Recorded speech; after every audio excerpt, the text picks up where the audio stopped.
este, Memoria y Justicia, podría ser calificado como izquierdo, o si se prefiere de centro izquierda. Pero hay dos diferencias tan importantes entre el kirchnerismo y la década de los 70, que si queremos hacer un análisis más preciso y una discusión más rica, me parece que no tiene sentido incluir al kirchnerismo, aunque es obvio que tenemos que señalar que el kirchnerismo se inspira en buena medida y se identifica en buena medida, algunos más, otros menos, pero en términos generales, con la memoria de los años 70. ¿Cuáles son esas diferencias que me parecen notables entre el proceso del peronismo revolucionario de los 70 y el kirchnerismo?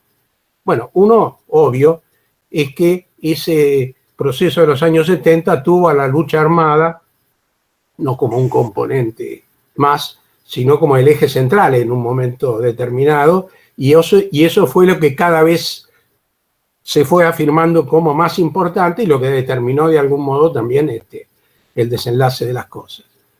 Cosa que obviamente no hace falta aclarar que no pasó con el kirchnerismo.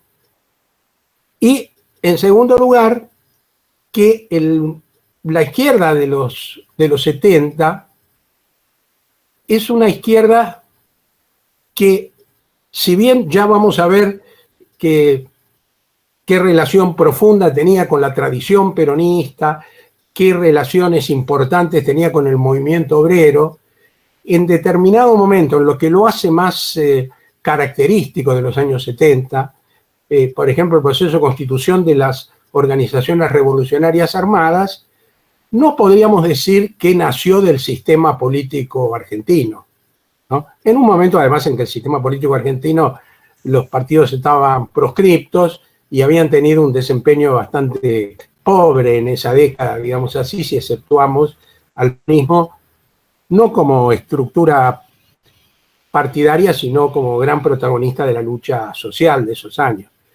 Mientras que el kirchnerismo surge, independientemente del arraigo que alcanzó en las masas y de la convocatoria muy amplia que tuvo en la sociedad, es en buena medida una emanación, digamos así, del sistema político argentino, ¿no? No hace falta más que ver los antecedentes de Néstor y de Cristina Kirchner y de las principales figuras, salvo de los recién llegados, que pueden ser los jóvenes que se incorporaron, pero las figuras dirigentes en un primer momento son todas partes del sistema político. Y esto tiene que ver también con las características muy diferentes de la militancia en un momento y en otro. Bueno, es difícil decir a lo largo de la historia del peronismo cuál ha sido el peso exacto, por así decirlo, que ha tenido estos sectores de izquierda. En primer lugar, porque sus límites son difusos, ¿no? Hay orgánicas dentro de las organizaciones que, como decíamos, no se llamaban de izquierda, se llamaban revolucionarias, otras se llamaban de liberación, otras, sobre todo en el ámbito sindical, los agrupamientos se titulaban a veces del peronismo combativo, pero además de esas organizaciones, había también una opinión que acompañaba eso, que en algunas circunstancias no es fácil de medir. Pero lo que podemos decir es que nunca fue marginal esa izquierda peronista. ¿Y por qué nunca fue marginal? No porque en algún momento no haya perdido peso o no haya estado su apuesta fundamental bastante en los márgenes del sistema político, sino que nunca fue marginal porque tenía digamos, un arraigo, una entronque, si existe esta palabra, con el peronismo muy profundo. Y esto creo que tiene que ver con tres factores. En primer lugar, que el peronismo es hijo del 17 de octubre.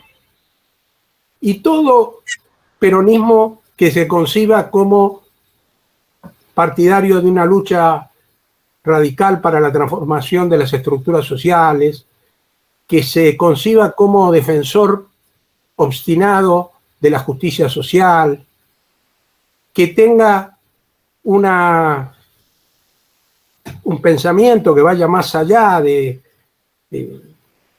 digamos, del sistema político y se apoye fundamentalmente en la movilización de las masas, tiene derechos no para apropiarse del 17 de octubre, que es de todos los peronistas, de todo el pueblo argentino, pero para sentir yo diría, legítimamente que tiene derecho a sentirse especialmente, a identificarse de un modo especial con el 17 de octubre.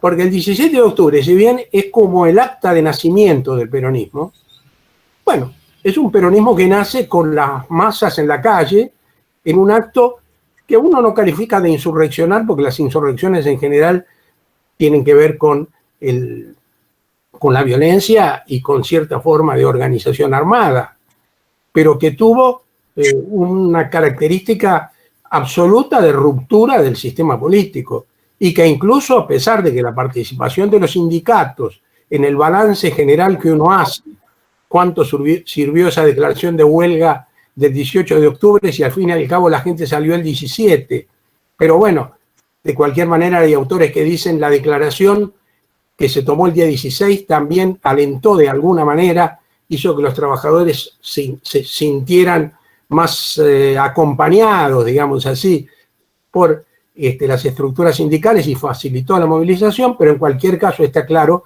que lo característico del 7 de octubre es la emergencia de las bases, la lucha de los trabajadores, el protagonismo de las masas populares, y eso es la izquierda. En segundo lugar, tampoco puede ser marginal la izquierda peronista, entendida en su sentido más amplio, porque la izquierda peronista tuvo una relación muy especial con Perón. ¿Por qué? Porque como el peronismo durante muchos años, muchas décadas, fue visto por los sectores dominantes de la Argentina y por las fuerzas políticas que los acompañaban o que se identificaban con sus intereses, y a partir de un momento con las Fuerzas Armadas también, como un movimiento intolerable, un movimiento que no tenía derecho a participar en la vida política argentina, y fundamentalmente quien no podía aceptarse era Perón. Y acá no tiene sentido, o no es lo más importante, digamos, hacer como muchas veces han hecho ciertas organizaciones de izquierda, discusiones teóricas acerca de si Perón era o no inaceptable, y por qué vamos a decir que lo era si al fin y al cabo él no planteaba el socialismo, sino una forma de nacionalismo que no rompía los marcos de la dominación burguesa, aunque se apoyara en la movilización. Parece una discusión interesante desde otro punto de vista, tal vez, pero ociosa, para explicar por qué las clases dominantes argentinas tenían tal rechazo a la presencia de Perón. Y eso creo que podemos entender que no se equivocaron, porque sabían que la presencia de Perón, además, no solo por lo que significaba él, sino por el liderazgo que ejercía sobre los amplios sectores populares, impedía la estabilización del proyecto político, que es con sus variaciones importantes, pero que en última instancia compartieron los sectores que a partir de 1955, los sectores políticos y militares, impulsaron, fueron parte del gobierno nacional. Pensemos que en el 55, la gran discusión dentro del peronismo, y también dentro de los sectores antiperonistas que gobernaban, era ver si había alguna forma de integrar al peronismo. Y por supuesto que esa integración del peronismo tenía que hacerse sin Perón. Entonces, en la medida que eso se planteaba en esos términos, y que por otro lado Perón, con la perspicacia política que en general no le faltaba, advirtió que todo estímulo a los sectores negociadores del peronismo iba a terminar en la defenestración de Perón, porque efectivamente Ese era el propósito. Entonces, la defensa del liderazgo de Perón y la identificación plena con Perón fue necesariamente en el camino afianzándose, profundizándose, porque era una forma de resistir al proyecto de integrar al peronismo vaciándolo de sus contenidos transformadores, sociales, etc. Y esto fue no solo en los primeros años del 55, posteriores al 55. En ese momento, Perón desconfiaba, y tenía motivos para desconfiar. Pensemos que el almirante Tesser, que era nada menos que el vicepresidente, podríamos decir que se pasó de bando prácticamente al día siguiente del golpe militar, y no fueron pocos los políticos que, con un poco más de decoro, pero hicieron más o menos lo mismo, si bien sería injusto decir que todo el sector político del peronismo hizo eso, porque sería negar una realidad que también existió, pero tenía desconfianza por los sectores políticos y tenía desconfianza también por los militares, porque los militares que eran compañeros, los generales estamos hablando, y los coroneles que eran compañeros de los que habían dado el golpe y seguían manteniendo seguramente en algunos casos relaciones hasta de amistad, podían razonablemente pensar, no digo que estuviera bien, pero podían razonablemente pensar que el problema es con Perón, no con nosotros. Y entonces prestarse a alguna acuerdo con el régimen de la Libertadora. Y es esa desconfianza la que lleva a Perón a cometer un error el 12 de junio, cuando él casualmente en carta a Cook, en los mismos días del levantamiento del 9 de junio, dije 12 recién, pero el 12 fue un fusilamiento de Valle. Entonces, Perón dice, bueno, con casonadas de este tipo no vamos a hacer nada, estos generales que no quisieron resistir en septiembre y ahora se levantan, y qué propósitos tendrán, nosotros estamos con el pueblo, ¿no? Bueno, y después, cuando Valle es fusilado y se transforma con toda justicia en un mártir del peronismo, bueno, Perón no tarda 24 horas en darse cuenta y en otra carta va a tener un juicio muy diferente respecto de Valle. Pero más allá de este incidente, es claro que si eso pudo ocurrir es porque había una prevención muy clara, como decía, de Perón sobre, en relación con la dirigencia política del peronismo y con los militares. Y había una confianza natural en los trabajadores, porque Perón sabía cuánto le debían los trabajadores argentinos a su gobierno y a su gestión, y al mismo tiempo sabía que ningún gobierno, porque si no, no hubieran dado el golpe militar, iba a reconocer esos mismos derechos como efectivamente ocurrió. Pero esa situación, y no voy a hacer toda la historia porque si no, no llegaríamos a las conclusiones nunca, se repite también en el 66, cuando aparece el bandorismo. El bandorismo es expresión de las más importantes direcciones sindicales y cree que ha llegado su hora. Y lo creo a partir del frustrado retorno de Perón de 1964, del que después me voy a ocupar porque es una fecha muy importante en relación con el desarrollo del peronismo revolucionario. Y en ese momento, cuando Bandor plantea que hay que tomar distancia de Perón, una solicitada que, si no me acuerdo mal, dice enfrentar a Perón para salvar a Perón.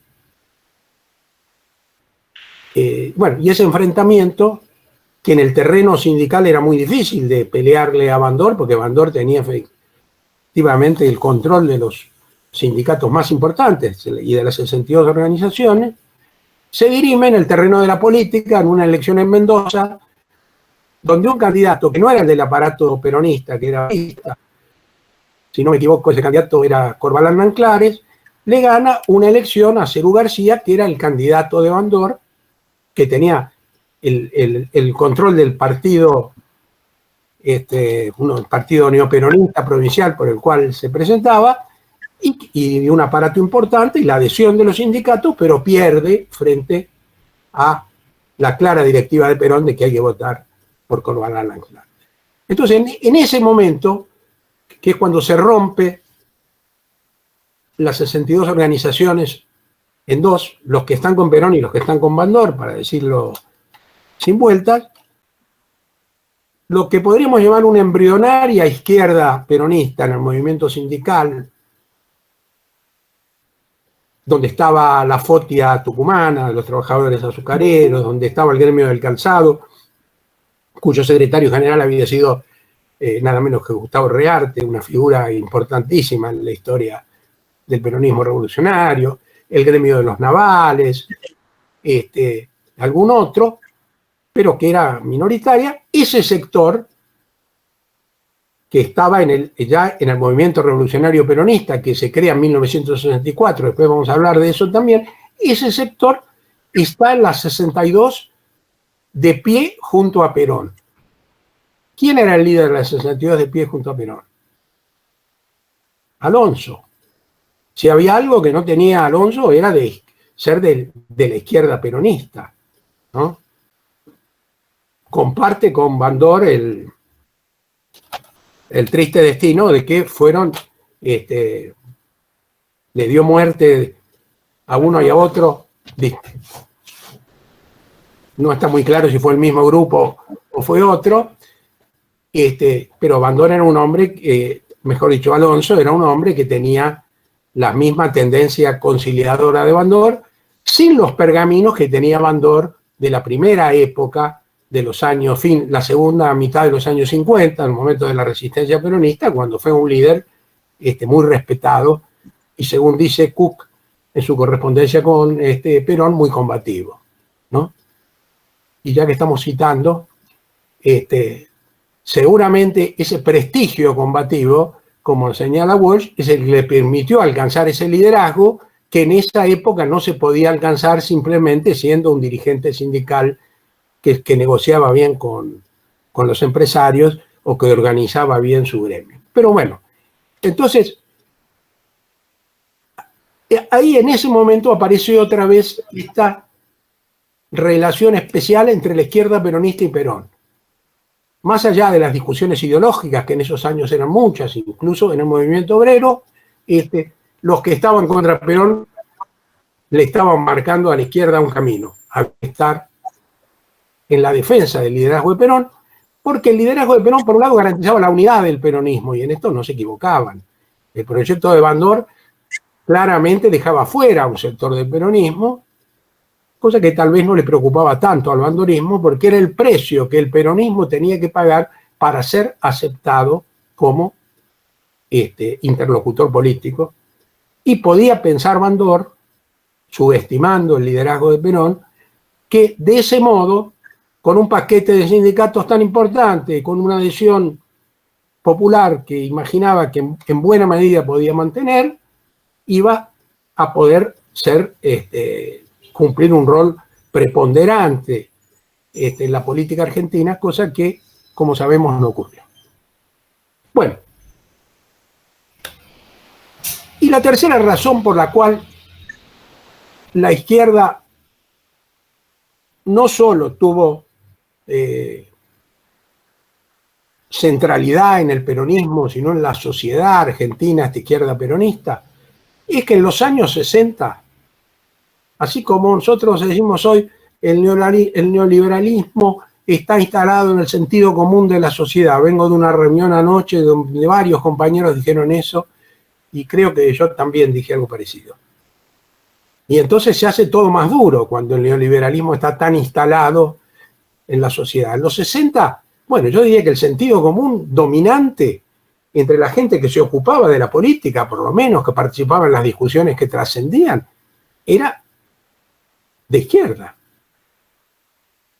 Entonces, y eso tenía que ver con una realidad del mundo a la que ya nos hemos referido, pero también con el incipiente trabajo de todo un grupo de intelectuales, que algunos de los cuales tuvieron mucha influencia en el nacimiento del sindicalismo peronista, Pensemos que, por ejemplo, que Ricardo Carpani, que era además un teórico sobre estos temas del arte y la revolución y el peronismo, bueno, en ese momento su obra, no sé si más importante desde el punto de vista artístico, pero la cual él consideró prioritaria fue hacer murales para los sindicatos peronistas, ¿no?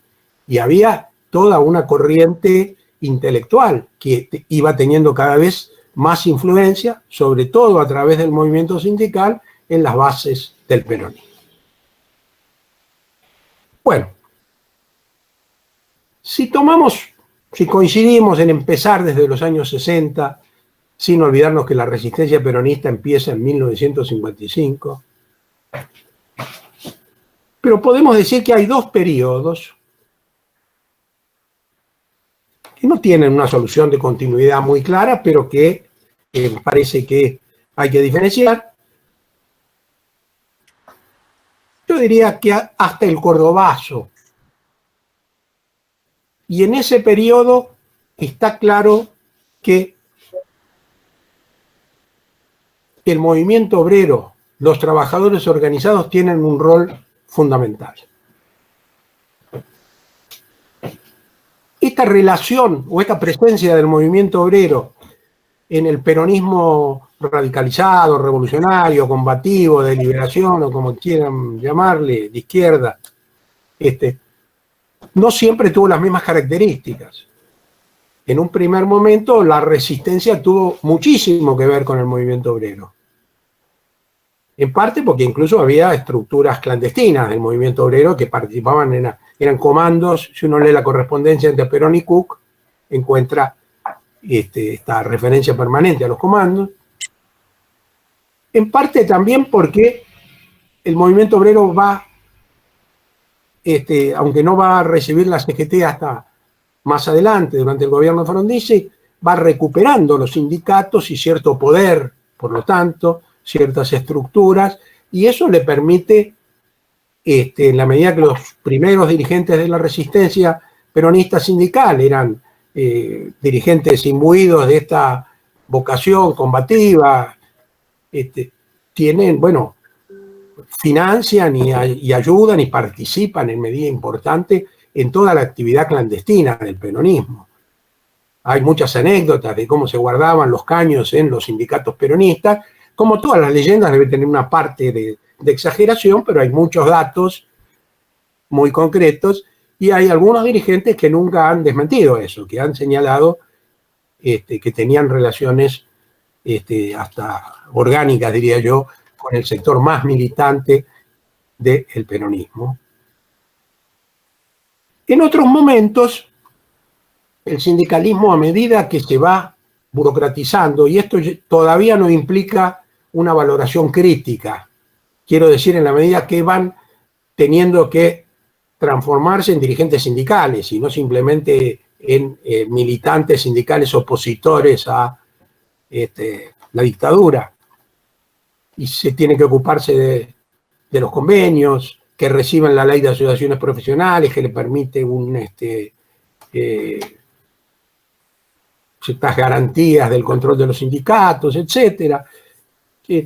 Bueno, el sindicato ya pierde un poco ese rol tan protagónico en la resistencia. Nada importante puede pensarse en términos de lucha revolucionaria, de enfrentamiento activo a la dictadura o los gobiernos que mantienen la proscripción del peronismo, sino con la participación de los sindicatos, que desde las grandes huelgas anteriores al gobierno Frondizi hasta la toma del frigorífico Lisandro de la Torre en el 59, hasta la huelga metalúrgica del 59, hasta las luchas que van a venir después del año 62, cuando es derrocado Frondizi y anulada la victoria electoral del peronismo en 9 provincias y fundamentalmente la gobernación de Framini que tenía que asumir en la provincia de Buenos Aires. Bueno, el movimiento obrero es el protagonista central. En primer lugar, porque además, por ejemplo, tomando este caso del 62, la situación económica es seria, la recesión es muy profunda, las políticas empiezan a ser cada vez más antipopulares, ya desde el 59 con el acuerdo con el fondo, y entonces la lucha sindical se ve estimulada, pero es una lucha sindical cuya significación política no se oculta, y el hecho de que el candidato a gobernador en la provincia de Buenos Aires haya sido uno de los principales dirigentes sindicales del peronismo, como Framini, que era el dirigente de la Asociación Obrera Textil, es una demostración de eso. Y después, durante el gobierno de Ilia, hubo una toma de fábricas en el año 1964, donde más de 2 millones de trabajadores se movilizaron para tomar la fábrica, que representó, por un lado, el bandorismo, porque el grado de control que Bandor demostró en ese momento sobre el movimiento obrero fue espectacular e indiscutido. Pero en segundo lugar fue también una demostración de fuerza del movimiento obrero notable, y entonces, aunque había muchos grupos, por ejemplo, el MRP se había fundado o se fundó ese mismo año de la toma de las fábricas, y el proyecto del MRP se apoyaba mucho en la lucha sindical, pero ya planteaba la necesidad de una lucha revolucionaria, hablaba de la creación de un ejército, hablaba de las milicias obreras, tenía una orientación bastante distinta de la que el bandorismo le estaba dando al movimiento obrero, pero todos tenían claro, y mucho más los dirigentes sindicales que estaban en el MRP, que nada importante podía pensarse sin la presencia dominante del movimiento obrero. Y esto, después de un periodo muy confuso, que viene después del golpe de Onganía, cuando tanto Alonso como Bandor van a felicitarlo a Onganía cuando asume el gobierno, y después se produce una huelga de los portuarios y la CGT le da la espalda, y después o antes, mejor dicho, son intervenidos algunos gremios, entre los cuales estaba el de prensa, yo no me olvido porque ahí estaba, y la CGT dijo que no era prudente salir a solidarizarse. Bueno, después de todo eso,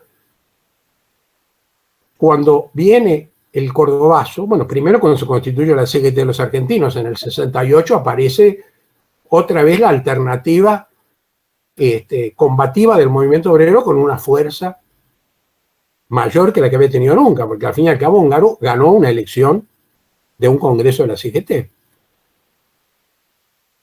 Y entonces, decía, después de esa confusión de los años 66, 67, 68, cuando Perón había dicho que desencillar hasta que aclare, pero no tardó tanto en desencillado, porque después lo nombró al mayor Alberti como su delegado, que estaba claro que era un delegado para hacer una política de mayor hostigamiento a la dictadura. Entonces, en esa etapa, el sindicalismo y el movimiento obrero, para decirlo más claramente, tenía un rol fundamental. Y es paradójico que el Cordobazo sea lo que marca el fin de esa etapa. Etapas que yo he diseñado para esta charla, no es que estén unánimemente aceptadas. ¿Por qué digo que es lógico? Porque el Cordobazo lo hicieron los trabajadores, eso no cabe ninguna duda. Y además de hacerlo los trabajadores, lo hicieron con sus respectivos sindicatos, porque Tosco salió con la gente de Luz y Fuerza. Y el Pidio Torres, que era el dirigente de los mecánicos, a pesar de que no tenía precisa la misma vocación de izquierda, por así decirle, que tenía Tosco, fue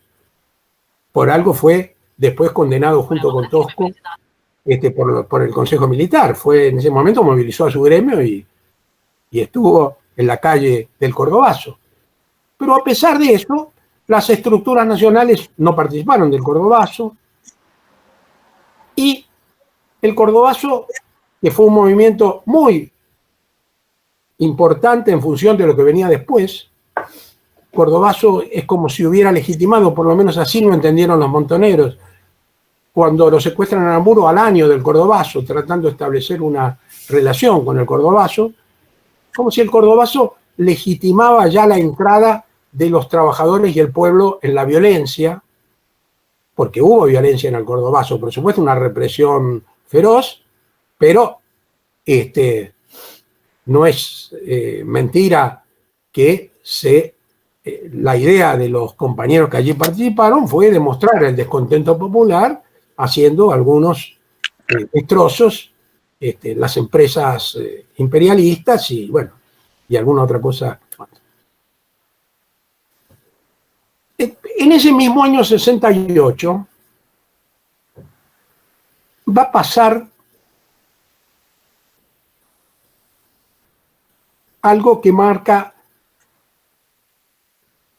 la declinación de la CGT de los argentinos, declinación que no se va a advertir hasta el año siguiente. ¿Por qué?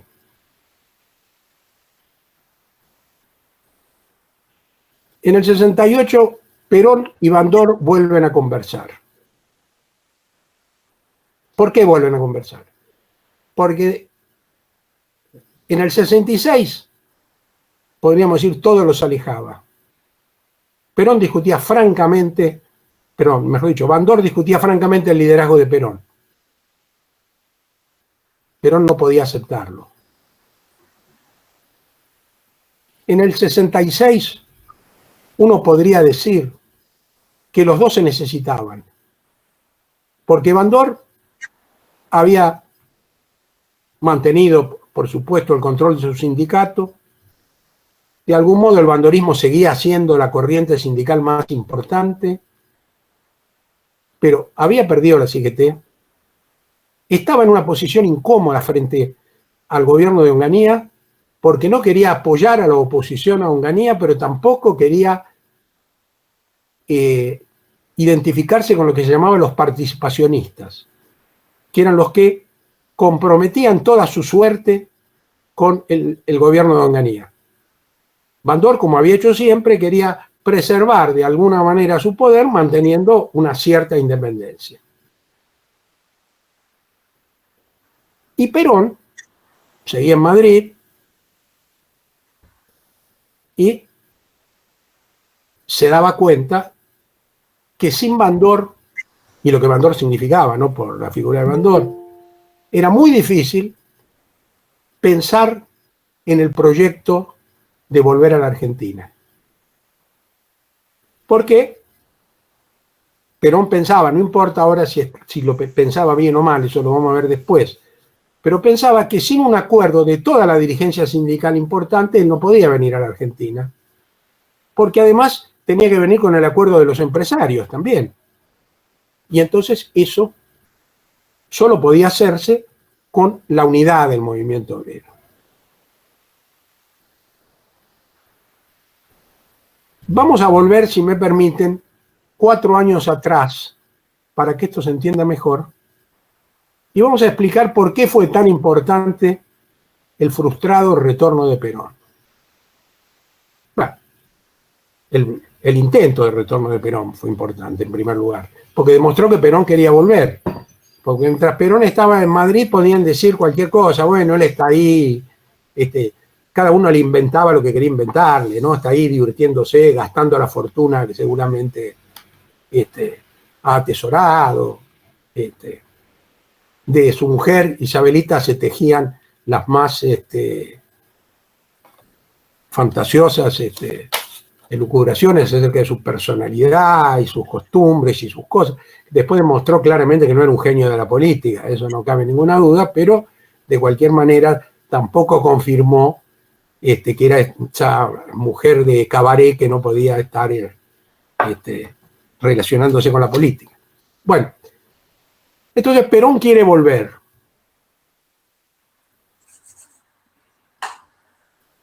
Pero Perón no vuelve, o no llega a volver, porque el gobierno argentino, el democrático gobierno del doctor Arturo Illia, un gobierno que yo también reconozco que en muchos aspectos tuvo medidas y políticas positivas y se enfrentó con los sectores dominantes, pero que pagó el gravísimo pecado original de haber sido electo sobre la base de la proscripción del peronismo.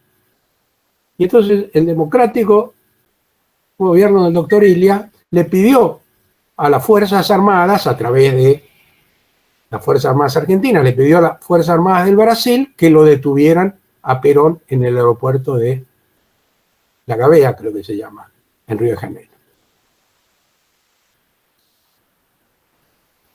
Esto no es tan sorprendente si pensamos que el mismo gobierno, cosa que trascendió menos, unos meses antes, o mejor dicho, un año antes, en 1963, había pedido la extradición de Perón por delitos supuestos que nunca se confirmaron después cuando Perón finalmente vuelve a la Argentina en 1972. Bueno, Perón no pudo volver. Y uno podría decir con esa mirada corta que a veces tienen alguna gente que hace política, que esto para Bondor era un doble triunfo. Primero porque había claro que el que lo quiso traer fue él. Y en segundo lugar, porque quedó claro que la sociedad, que no era tal la sociedad, eran los militares, pero digamos que el poder no le permitía volver a Perón. Entonces, como estos sectores habían excluido de las posibilidades cualquier proyecto revolucionario, Perón no podía volver, punto.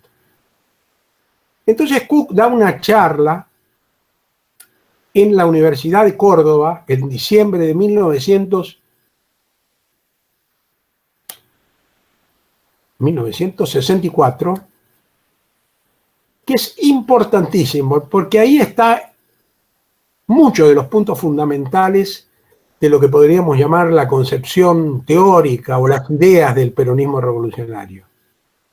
La caracterización de la burocracia, la explicación de por qué Perón no puede volver, porque el peronismo es imposible de ser integrado por el sistema burgués en la Argentina. Y entonces dice, Perón podía volver de dos maneras, una manera pacífica o una manera revolucionaria. La manera pacífica, bueno, ha fracasado. Los que podían traerlo pacíficamente eran los que pueden negociar para traerlo, que son estos, los dirigentes del peronismo, que tienen relaciones con el poder. Estos han fracasado. Y ya hoy sonaría utópico otro proyecto de retorno que repitiera. Entonces, ¿cómo puede volver Perón? Como consecuencia de la lucha popular. Ahora, la lucha popular, según decía el documento del MRP, según decían los escritos de Cook, según decían las concepciones de los revolucionarios de todo el mundo en las que abrevaban los militantes de las organizaciones revolucionarias, peronistas y de izquierda, la lucha revolucionaria era una lucha prolongada. Entonces era A más B igual C. Es decir, si Perón no puede volver sino con la lucha revolucionaria, y segundo, pensamos que la lucha revolucionaria es necesariamente prolongada, Perón no puede volver. Va a volver a la patria liberada. Cook era demasiado inteligente como para decir todo esto que yo estoy diciendo así, de una manera tan categórica y a lo mejor sacando conclusiones tan definitivas. Siempre dejaba un espacio y él lo decía, bueno, tampoco saquemos conclusiones porque no es imposible que en algún momento se reedite una situación de este tipo. Pero lo que está claro es que la tendencia a lo que a la larga va a ocurrir es que Perón no puede ser tolerado por el régimen. Muy bien.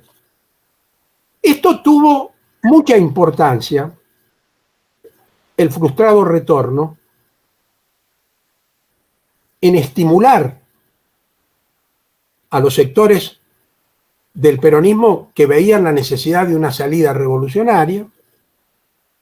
Y uno podría decir que entre el retorno del 64, que mostraba que Perón no podía volver, y el Cordobazo del 69, que demostraba que las masas empezaban, por lo menos así se leía, las masas empezaban a movilizarse sin descartar la utilización de métodos violentos, bueno, había más razones para estar del lado de la salida revolucionaria que para pensar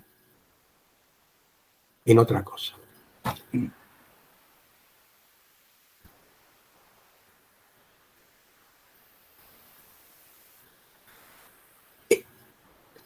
Perón apoyó a la CGT de los argentinos. Hay una versión de que él hubiera preferido en el momento que se partió la CGT, que la CGT no se partiera, que se negociara un poco más con Bandor, pero eso no está, eso es lo que es por tradición familiar, contaba el hijo del mayor Alberti, que era el delegado de Perón, pero el hijo del mayor Alberti ha muerto hace algunos años, y que yo sepa esto no está escrito, aunque había alguien que lo iba a escribir y tal vez ya lo escribió, pero de cualquier manera no cambia en lo esencial eso. Lo que está claro es que Perón nunca pensó en un proyecto que apoyara al sector más combativo del sindicalismo aislándolo del resto. Siempre que necesitó o afirmar su liderazgo o impulsar una respuesta política que creía necesaria, no dudó en apoyar al sector combativo, pero siempre buscó otra vez la posibilidad de la unificación del movimiento. Entonces, a partir de que asumen la CGT de los argentinos, y asume en un primer momento con un respaldo sindical muy importante, si no, no hubiera salido del Congreso, y se transforma en un eje importantísimo en la convocatoria de la oposición, y en sectores no solo sindicales, obviamente, sino también sectores estudiantiles, intelectuales, etc. Empieza Perón a estimular la negociación con Bandor. Y en el año 1968, cuando la CGT de los argentinos todavía no mostró todo su potencial, que se va a dar a partir del 69, su potencial combativo, digamos, los gremios más importantes peronistas que estaban en la CGT de los argentinos se van corriendo y se van a las 62 organizaciones. El gremio de Sanidad, donde ya no estaba Amado Olmos, pero estaba la gente que había trabajado con Amado Olmos, ATE, los ferroviarios peronistas, y la CGT de los argentinos va a quedar reducida, bueno, obviamente al gremio gráfico, que Lengo Caro jugaba el rol fundamental, al gremio de Jorge Di Pasquale, el de farmacia, que era un gremio muy chico, el prestigio de Di Pasquale iba mucho más allá de lo pequeño de su sindicato, al gremio de los navales, a lo que habíamos llamado los gremios del MRP, y algún otro sector, pero empieza a partir de ese momento a tener mucho más predicamento, mucho más alcance su discurso que capacidad real dada por la presencia orgánica de los sindicatos. Hay un texto, esto yo lo conté en una charla sobre Walsh que me invitaron acá en Rosario, algunos estaban, pero no tienen por qué acordarse, y si se acuerdan, déjenme que lo cuento de nuevo, que creo que es muy ilustrativo. En esos días muere John William Cook. Y la muerte de John William Cook es, bueno, es trágica en muchos sentidos. Primero, como toda muerte, mucho más de un compañero tan valioso, pero además muere en un momento que hay muchas cosas que empiezan a decidirse en el peronismo y que uno se queda con las ganas de decir, ¿qué hubiera dicho Cook frente a esto? ¿No? Tal como terminó la historia, no tenemos más remedio que juzgarla por sus resultados en un aspecto, uno piensa que hubo cosas que no se vieron demasiado en sus consecuencias. Y el gordo Cook, que ya no era exactamente el Cook de la correspondencia con Perón, ni siquiera el Cook de los documentos del 64, a que hacíamos referencia antes en la Universidad de Córdoba, porque también Cook, como todo que andaba por ahí con ganas de hacer la revolución, terminó siendo muy influenciado por los cubanos, y el último texto de Cook, a pesar de que Norberto Galasso, cuya opinión, todo lo que dice Galasso es muy respetable, y esto es un tema polémico, así que mucho más estoy dispuesto a pensar que puede tener también algo de razón. Cook, Galasso no ve esto, pero a mí me parece, habiéndolo conocido a Cook en esta última época también, que la premura en la iniciación de la lucha y ello llevó a relativizar algunos de los principios que habían ido gestando el pensamiento, por lo menos del peronismo revolucionario y en general de las organizaciones revolucionarias. Eso lo vamos a ver después si tenemos tiempo. Entonces, Cook muere en ese momento. Y en el velatorio de Cook, primero se dieron las charlas el entierro suele ser después del velatorio, es cierto. Entonces, yo me acuerdo del entierro porque yo estuve en el entierro, pero en el velatorio donde yo no estuve, estuvo Walsh. Y Walsh cuenta que un dirigente llamado Tristán, que era un dirigente importante en el peronismo, que volvía creo que de Madrid, o de hablar en Montevideo con alguien que volvía de Madrid. El general está decidido, hay que unificar, y el único que se resiste es Ongaro, y Walsh, en esa paginita de su diario, dice: me gustaría que venga Raimundo, porque Raimundo está en Europa, también en Madrid, tratando de hablar con Perón, que venga Raimundo y los mande al diablo y que estos tipos todo le salga mal. Y tanta bronca, esto ya es una interpretación más que personal mía, era por un lado porque se daba cuenta de que se debilitaba todo lo que potencialmente significaba la CGT de los argentinos, pero por otro lado porque también veía que no era fácil parar ese proceso. Y bueno, ¿y por qué decía que la CGT de los argentinos no había dado todo lo que podía dar? Porque la CGT de los argentinos, a partir de la gira de Ongaro a comienzos del 69, por los ingenios santafesinos y más tarde por los tucumanos, y del movimiento estudiantil que se va a desarrollar en el litoral, en Corrientes, en Rosario, otros lugares, y del conflicto de los mecánicos, fundamentalmente en Córdoba, aunque los mecánicos no estaban en la CGT de los argentinos, los mecánicos de Córdoba, se genera un proceso de lucha que la única estructura que puede ponerse al frente de eso es la CGT de los argentinos. Entonces, si uno le hubiera dicho a alguien en mayo del 69 que la CGT de los argentinos estaba debilitando, el que no conocía estos entretelones de la situación sindical, eso es una locura, la CGT de los argentinos está en su mejor momento. Y la prueba de esto es que después del Cordobazo y después de la muerte de Bandor y después del estado de sitio, el 1 de julio del año 69, la CGT de los argentinos sola convoca un paro, sin la CGT del bandorismo, y ese paro tiene un cumplimiento bastante aceptable, a pesar de que la mayoría de los gremios que pueden influir en que un paro sea importante no estaban en la CGT de los argentinos. Pero había un estado de ánimo en la sociedad, una militancia antidictatorial, un repudio.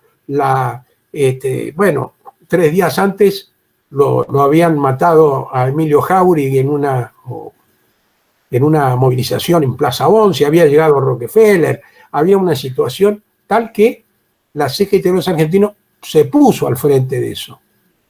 Pero a partir de ese momento, que fue intervenida y algunos de sus dirigentes fueron presos, nunca la CGT de los argentinos va a recuperar esa presencia que tenía y va a ir fortaleciéndose la otra CGT y la mayoría de los sindicatos van a terminar en la otra CGT, algunos, no pocos, no porque pensaran que era mejor ideológicamente Rucci, que fue su secretario general, que Raimundo Ongaro, sino porque pensaban que los sindicatos estaban de manera muy mayoritaria con la CGT. Pero ¿por qué es importante también el retorno de Perón frustrado en relación con los grupos que estaban ya pensando de alguna manera o que empezaron a pensar más a partir de ese hecho en la posibilidad de una salida armada? Porque al demostrarse que Perón no volvía y al compartir todos estos grupos la idea de que la guerra era prolongada, como dijimos, la diferencia central que se vio en el 73 con fuerza, que era qué pensamos de Perón y del peronismo, y por supuesto que otras cosas iban junto con esto, pero el centro de la discusión era Perón, pasa a tener menor importancia. ¿Por qué? Porque en la CGT de los argentinos, por ejemplo, cuyos dirigentes en su gran mayoría eran peronistas y algunos peronistas destacados, sin embargo, quienes estábamos allí no podíamos identificar. Los dirigentes conocidos sí, porque se sabía, pero entre los militantes, quién era peronista y quién no era peronista. Porque había una coincidencia básica, claro, el que era muy gorila no podía estar ahí, eso por supuesto.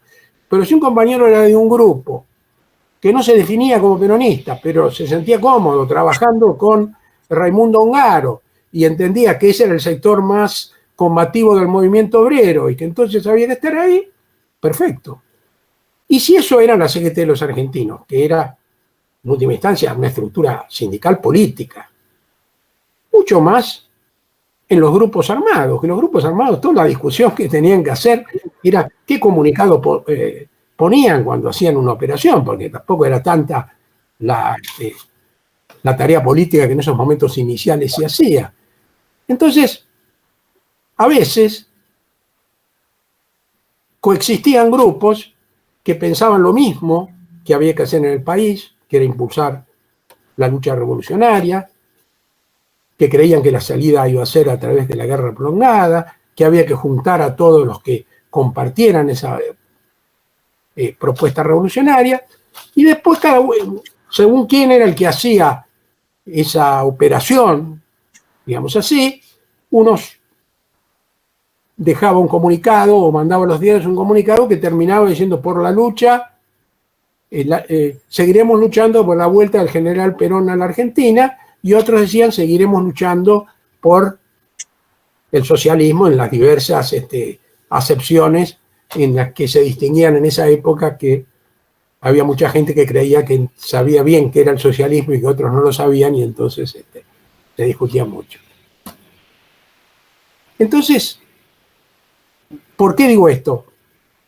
Porque va a llegar un momento en que esa diferencia, que era más o menos secundaria, cuando todos pensaban que tanto en el terreno sindical como en el terreno de la lucha armada había que priorizar los acuerdos que permitieran avanzar con el programa. A partir del momento que Perón dice que va a volver, o mejor dicho antes, cuando se empieza a ver que Perón quiere volver, cuando Rucci es elegido secretario de la CGT en los 70, a fines de los 70, principios del 71, a fines de los 70 creo que es cuando lo nombra Paladino. Después va a ser reconocido al Partido Peronista.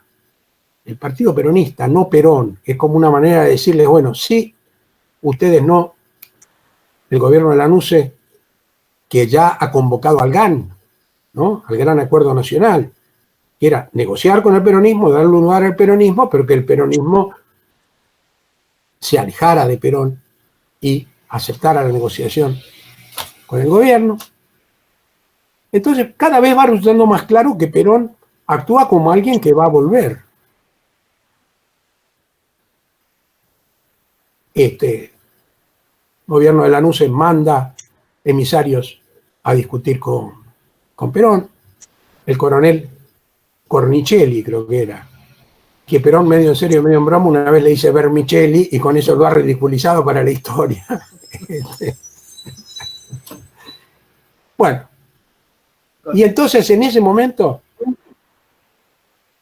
los montoneros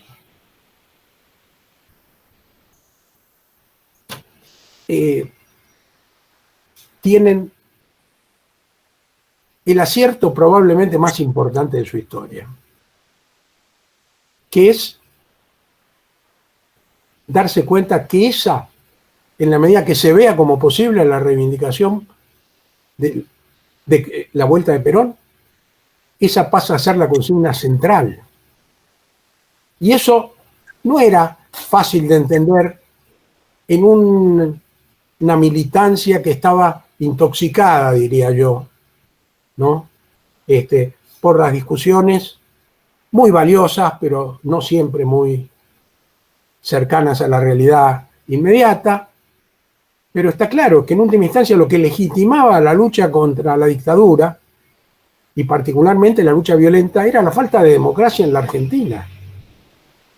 Y cualquier lucha tenía que partir, si no de la reivindicación de la democracia, porque la democracia no era un tema de gran discusión en los años 60, no habíamos vivido mucho tampoco la democracia, pero que lo que legitimaba esa lucha era la proscripción de la fuerza política popular. Y entonces, ¿cómo no íbamos a estar de acuerdo en que volviera Perón? Y además, ¿cómo no íbamos a hacer de esa vuelta de Perón el elemento fundamental de la convocatoria? Y para entender esto, hay que ver que los montoneros habían ganado un prestigio notable con el secuestro y la muerte de Aramburu. Y esto es interesante, conocer cómo fue el proceso, términos muy generales, por supuesto, porque los grupos más comprometidos con la lucha armada, en muchos casos no vieron con buenos ojos la Operación Aramburu, que si no me equivoco se llamó Operación Pindapoy. ¿No? ¿Por qué? Bueno, la FAP, que era el grupo más importante hasta ese momento, señaló algo que pensaba mucha gente, y es que era más una operación para culminar un proceso que para empezarlo. Y lo volvió a decir después con la autoridad que da, como se dice ahora, el diario del lunes. Los montoneros no aguantaron demasiado ese paso a la popularidad, digamos, tremendo que significó la Operación Aramburu, y poco tiempo, no tan poco tiempo, desde ese momento, en un año y pico, desde que se hace la operación el 29 de mayo hasta el 9 de septiembre, o el 7 de septiembre, que por eso es el Día del Montonero, cuando lo matan a Ramos y a Valmedina en una pizzería William Morris, en el Gran Buenos Aires, es golpeada buena parte de la conducción, que no eran tantos por otra parte, la participación en la Calera, el intento de copar el cuartel de la Calera termina más o menos rápidamente con la detención de la mayoría de los integrantes de la Regional de Córdoba. Y además la FAP, hay que decirlo para hacerle justicia, no es que especuló con esta idea de que, bueno, esto hicieron algo más de lo que les daba el cuero, digamos, no se lo podían bancar, porque en esos momentos posteriores, en buena medida, los que sobrevivieron también sobrevivieron por el apoyo que le brindaron los compañeros de la FAP. Pero lo cierto es que se pensaba que era algo que era como demasiado, ¿no? Era como provocar una reacción tremenda que no íbamos a poder soportar. Porque otros grupos tenían más bien la idea de operaciones relativamente pequeñas que iban permitiendo que se foguearan las organizaciones, que fueran aumentando su presencia en la sociedad y para después pensar en cuestiones mayores.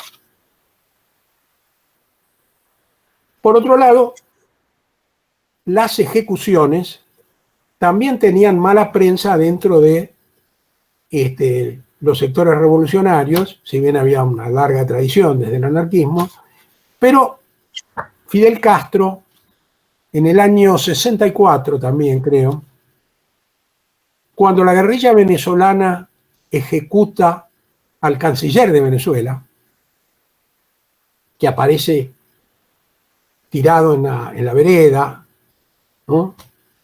Y Fidel dice que esos no son los métodos de los revolucionarios.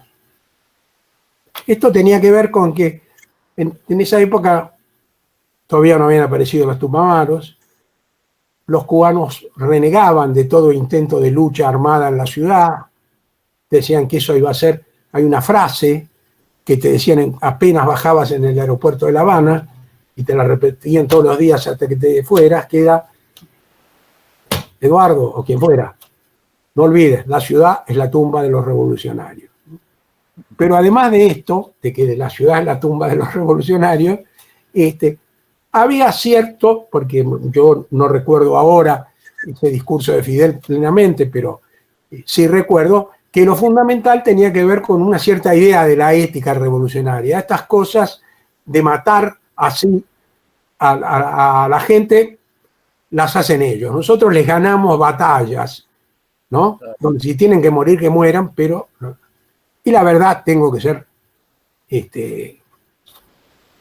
sincero, yo era bastante susceptible a estos discursos, porque además también, por ejemplo, los Tupamaros en su primera época, después tal vez no fue tan así, pero había también como una ética de la lucha armada revolucionaria que tendía a marcar diferencias muy claras con lo que hacían ellos, ¿no? Nosotros no podíamos matar a cualquiera, no podíamos hacer operaciones indiscriminadas, no podíamos, teníamos que tratar de evitar en la medida de lo posible que sufriera gente inocente, etc.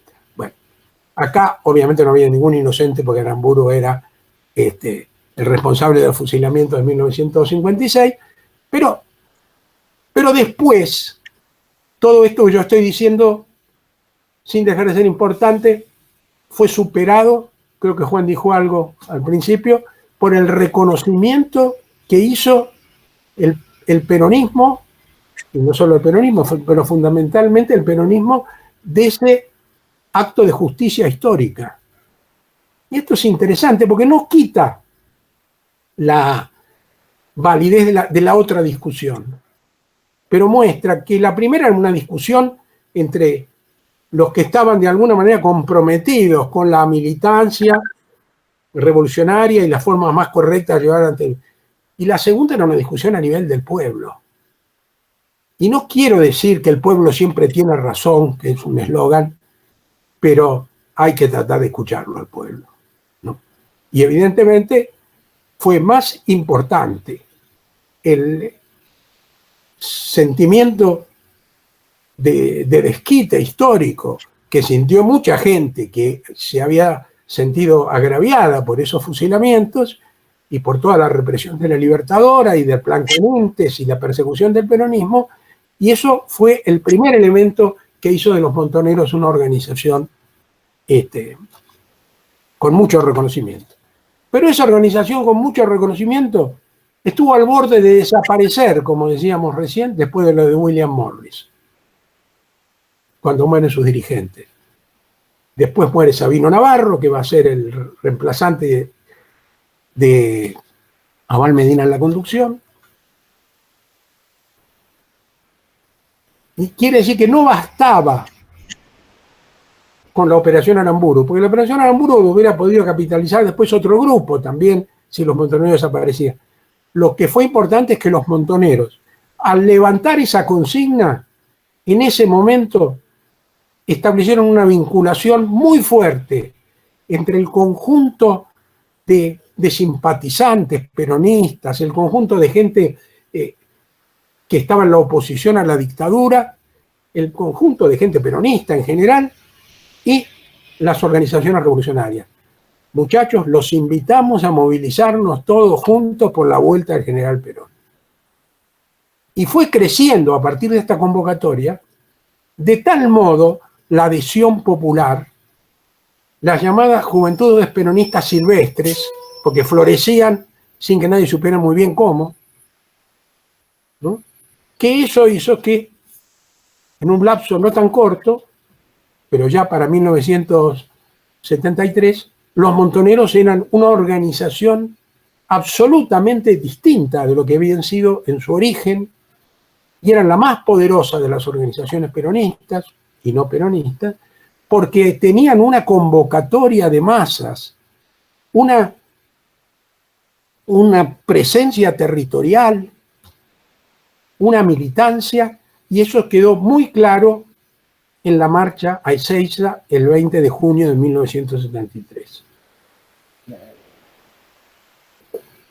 Y también a la de 72, me acota una militante acá que tengo en la familia, en el frustrado retorno del año 72, pero la del 73, como fue más pacífica hasta que se armaron los tiros, pero pudimos apreciarlo en la marcha, la extensión de la columna de los montoneros.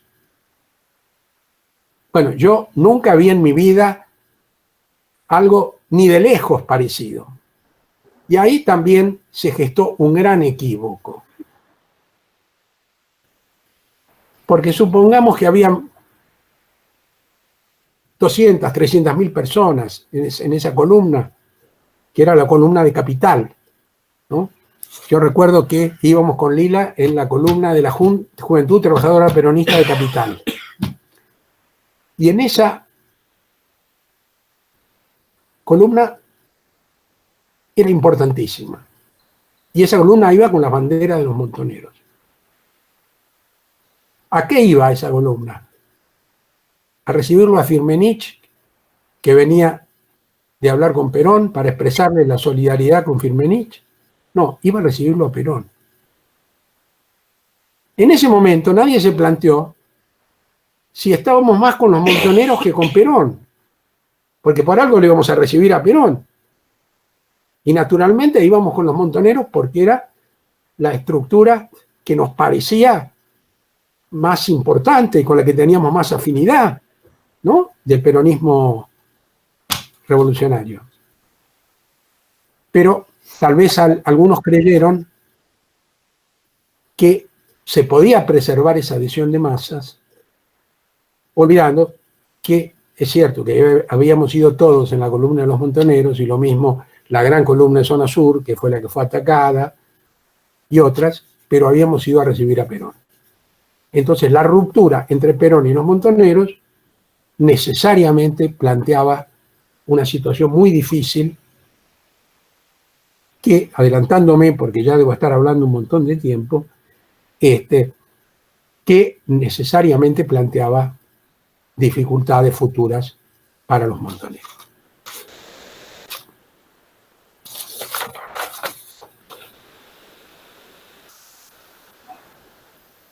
Bueno, a partir de este momento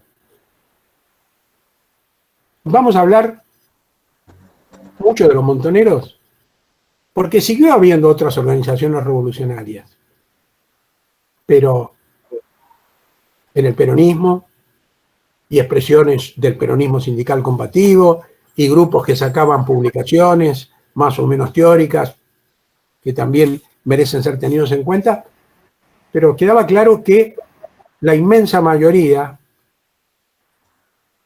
de la militancia estaba con la JP Montoneros. Y eso fue haciendo que cada vez más ese efecto de demostración se fueran incorporando primero otros grupos armados, más o menos pequeños, que vieron que había que reconocer que lo que ocurriera en la Argentina iba a tener que ver con el acierto con que los montoneros condujeran este proceso, porque ya estaba claro que iban a ser los protagonistas principales, y también en la militancia barrial, e incluso en la militancia sindical, porque después se forma la Juventud Trabajadora Peronista, tiene un peso grande, dominante, fundamental, los montoneros. Los otros grupos quedaron muy golpeados, con excepción de la FARC, que tenía un desarrollo importante, que se acrecienta también el desarrollo político cuando la FARC se define como peronista, pero que después termina integrándose a Montoneros y no casualmente termina integrándose con el nombre de Montoneros. Es decir, es no solo el reconocimiento de que era un buen nombre, sino también el reconocimiento de que era la organización principal de Montoneros.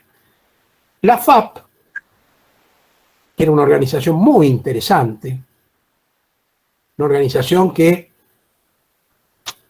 es la que más vinculación tenía con la historia del peronismo combativo, ¿no? Los que leyeron el libro ¿Quién mató a Rosendo? Se acordarán de los hermanos Villaflor, de Domingo Blajaques, que matan en el tiroteo de la Real. Bueno, son todos compañeros del peronismo de la resistencia, ¿no? Y la FAP estaba muy imbuida por ese espíritu de la necesidad de la presencia obrera en la lucha, y por eso, bueno, se genera el peronismo de base, que va a tener dos características. En primer lugar, una caracterización distinta de la relación con Perón. Esta caracterización tiene mucho que ver también con Cook. Cook fue delegado de Perón hasta el año 59. Ahí se manifiestan algunas algunas diferencias después de la movilización del frigorífico de Lisandro Latorre. Y entonces Cook va a ser reemplazado. Después Cook se va a Cuba. Eso necesariamente establece una separación. Sigue con mucha correspondencia con Perón. Después Cook le pide a Perón que se vaya a Cuba, y eso ya marca una diferencia importante con Perón, porque Perón no va a Cuba. Yo la verdad que ni me acuerdo en ese momento qué pensé yo, que la verdad que todavía no me había incorporado al peronismo. En esa época todo lo que hacían los cubanos, si quiero ser sincero, creo que me parecía bien, ¿no? Pero de cualquier manera, creo que me di cuenta de que Perón no iba a ir y que no estaba convencido que estuviera mal que no fuera. Porque ¿qué le estaba proponiendo Cuba? Y se lo decía además, usted acaba de estar con los revolucionarios de todo el mundo que son apoyados por el gobierno cubano, pero Perón no quería estar viviendo en La Habana y dirigir la lucha desde La Habana. Perón tenía otra concepción, que además era bastante razonable suponer que la tenía a partir de toda su historia, ¿no? Que era tratar de recomponer su movimiento en la Argentina y llegar a partir de, bueno, más o menos como llegó, ¿no? Podía estar equivocado respecto a las posibilidades reales en ese momento de volver, como cuando volvió en el 64. Pero de cualquier manera, más allá de juzgar si estuvo bien Cook, estuvo bien Perón, lo cierto es que eso marca ya una diferencia importante, y Cook ahí ya está pensando en que esa es una jugada estratégica. No está pensando en el retorno para 2 años después, está pensando en una guerra larga, y entonces, si Perón la puede dirigir de algún modo, o ser el símbolo, estando en Cuba, va a ser más prestigiosa que si la dirige el general González. Y digo a propósito de eso porque no había ningún dirigente conocido todavía de los que después se destacaron en la lucha armada argentina. Y Perón tenía otra visión estratégica, como se demostró en el año 68-69. Entonces, cuando Cook ve esto, y sobre todo después del 66, aunque yo le había dicho en el 64, en el discurso de Córdoba, después del 66, cuando él tiene que sacar el informe a las bases para explicar por qué hay que salir a enfrentar a Onganía, porque es un gobierno del que no tenemos nada que esperar. Recordemos que Perón había dicho de sencillar hasta que aclare, y otros ni siquiera eso, fueron y lo saludaron y entraron a negociar. No le fue muy bien, pero de cualquier manera esa fue la actitud. Entonces Cook dice, Perón es el líder histórico. Es la expresión premarxista, dice en uno de sus trabajos, de el proyecto democrático más profundo y más importante, supongamos, en la Argentina. Esto no quiere decir que sea el conductor de una lucha que recién empieza.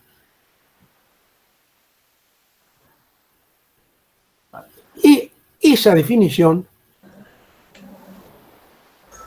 la compraron todos, porque la verdad que era más cómodo tenerlo a Perón en Madrid, decir que uno actuaba en nombre de Perón, después ir a verlo a Perón, que al mismo tiempo tampoco, como él mismo decía, no estoy en condiciones y no conviene que desautorice a nadie, ¿no? Que y realmente tratar de pensar en serio qué era lo que pensaba Perón sobre su retorno a la Argentina. Entonces, los montoneros ignoraron esto, pero tuvieron ese timing, esa sensibilidad notable, para que cuando Perón dijo, vuelvo, dijeron, bueno, muchachos, salimos a pelear por la vuelta y convocamos al pueblo. Otros no tuvieron ese timing, como la FAP, tal vez porque la FAP había avanzado más en algunos aspectos. Primero tenía una comprensión de la importancia del tema sindical y un desarrollo militante en el terreno sindical que no tenía ninguna de las otras organizaciones, y es una lástima que eso no haya podido incorporarse también a lo que fue el Montoneros, porque hubiera dejado una marquita en uno de los terrenos en que más débiles estábamos, y estuvimos hasta el final, que fue la inserción real en las fábricas y la influencia en el movimiento obrero, donde se avanzó mucho, pero no tanto como para superar las limitaciones que la burocracia sindical imponía. Y en segundo lugar, porque la FARC también había tenido, la FAP, había tenido también un desarrollo ideológico, digamos, que le hacía difícil aceptar la conducción de Perón en el terreno más inmediato, digamos, ¿no? Más coyuntural. Entonces, bueno, es el líder histórico, ¿no? Y así se fue gestando otro de los equívocos, no solo del peronismo de base y la FAP, sino en una charla que da con los militantes de los distintos frentes, militantes de Montoneros de los distintos frentes, en el año 74, a fines del 73, perdón, Firmenich dice, bueno, con Perón descubrimos que éramos muy diferentes. Perón, nosotros lo veíamos como la síntesis histórica de la lucha del peronismo. Pero descubrimos que era otra cosa. Claro, las síntesis históricas son bárbaras, porque generalmente uno los considera como ya, si es la síntesis, ya terminó su obra importante, ¿no? Digo, es la expresión de todo lo que se ha luchado. Pero además de ser la síntesis histórica, Perón era un señor que quería volver al país, que creía que tenía derecho a gobernar y que no aceptaba fácilmente que se le discutiera el poder dentro del peronismo. Y por otro lado, Perón también creyó, y eso se ve, por ejemplo, en diálogos como los que tenía con Jorge Antonio, que él los ha comentado después, donde Jorge Antonio decía: general, pero usted está seguro de lo que hace con estos muchachos, hablando de los montoneros. Y no porque Jorge Antonio fuera particularmente anti-montonero, no era López Rega, Jorge Antonio, sino porque sabía lo que pensaba Perón de algunas cosas. Decía: pero general, usted le está dando mucho espacio a esta gente. Pero no, Jorge, decía Perón, con su inmensa sabiduría, pero también seguramente, habrá que ver en esas alturas cómo se piensa, pero con la inmensa vanidad que también debe tener un hombre que fue la figura más importante de la historia argentina durante 30 años. No, los muchachos van a aceptar, los muchachos van a entender. Bueno, Perón descubrió que los muchachos tenían un proyecto que iba más allá de traerlo a él y de dejarlo gobernar como él quisiera, y los muchachos descubrieron que Perón no estaba dispuesto a aceptar que ellos siguieran manejándose en nombre de Perón si esa no era la voluntad de Perón. Y acá ya entramos en el final, porque el final es que de la ruptura con Perón es uno de los grandes temas de la decadencia montonera.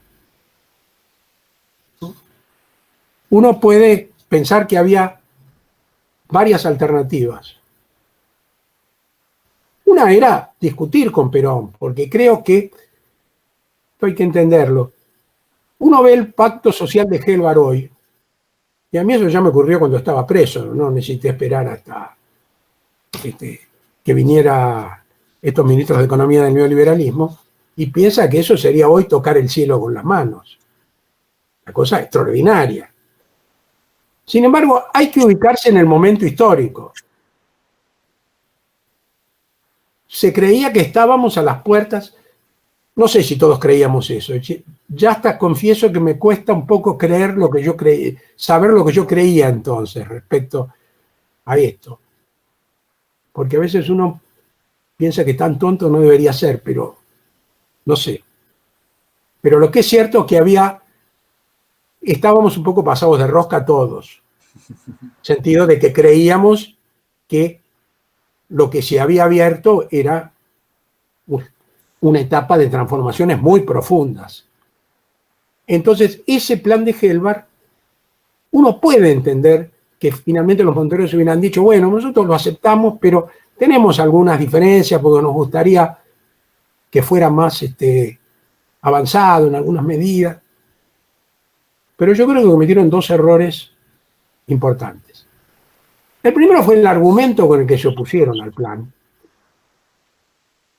que fue decir que les parecía bien el plan, pero con la hegemonía obrera. ¿Por qué?